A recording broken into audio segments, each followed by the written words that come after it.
Practical faith. How are you guys doing? It's another beautiful, blessed, amazing day. We're going to praise Him. We're going to glorify His name. Because you know why? Because He is the King of Kings. Guys, I'm going through Genesis 42 here. And there's actually so much to read about. But the one thing that I get constantly just reading the whole chapter, I'm going to do this whole chapter in this devotional, is pride. I see the word pride pop up so much times that Joseph could have been prideful. He was. There were times where he was a bit prideful. We see in the beginning, you know what? He's trying to catch his brothers out, and there was a moment. There's a moment where he stands in front of them and he remembers the dream he had that his brothers are going to bow before him. Now, obviously, they come before him. They need food. Egypt's got food. He's in charge of Joseph is in charge of all the food, so they had to come before him. And somehow they're in the same town, same place, and they bow before him, and he calls them spies. He calls them out, and, Joseph tries everything. And I think at that moment, I think he wanted to say, I told you so. At that very moment, there must have been, I don't know, because I'm thinking myself, if I was him, and this is where I want us to kind of look and say, but if I was him, how would I handle the situation? The right way, the good Christian way, let's be honest, guys, would be, let's forgive. But now I'm taking it further and I'm thinking, okay, what's the last thing he remembers when he was with his brothers, when he was 17 years old? Them selling him off to slave traders. Imagine how he was begging them. Imagine how he was pleading with them. Probably crying, distraught that the very people who are supposed to protect him, his family turned his back on them. His family turned their back on him. And I'm like, they did one of the worst things possible. Sell him off as a slave. I mean, how would I handle that situation? Joseph he was traumatized, let's be honest.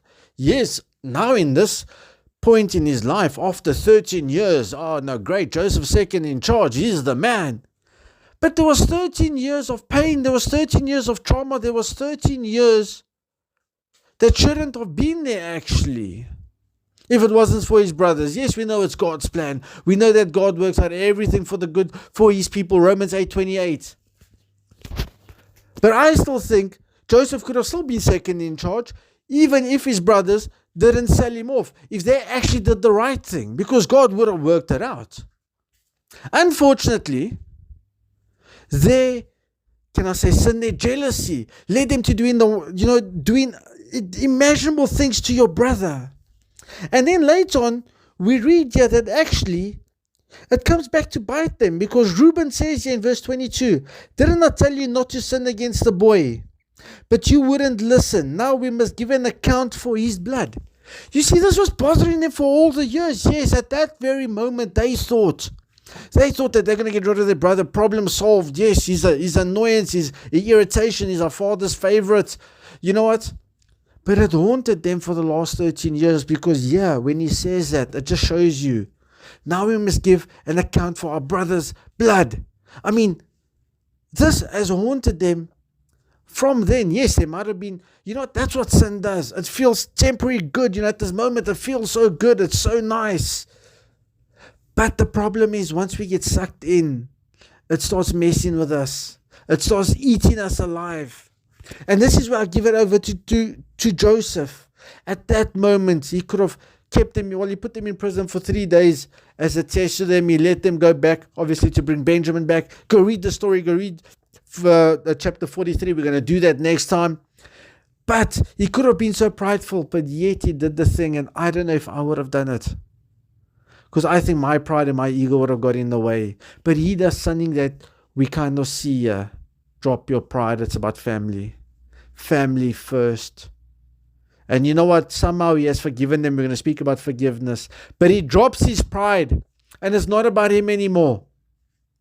It's about his family. It's about making sure, because he knows that his family must come to Egypt so he can look after them. Otherwise they won't survive. So he drops his pride. And guys, if you got any pride in you today, please drop it. Pray, drop it, and see how the Lord's going to turn it around. How the Lord's going to turn your situation around for the better, instead of having it to go for the worse. Guys, that is my message today. Drop the pride, if there is any. Make peace, and see what the Lord is going to do. Blessings, guys. Till next time.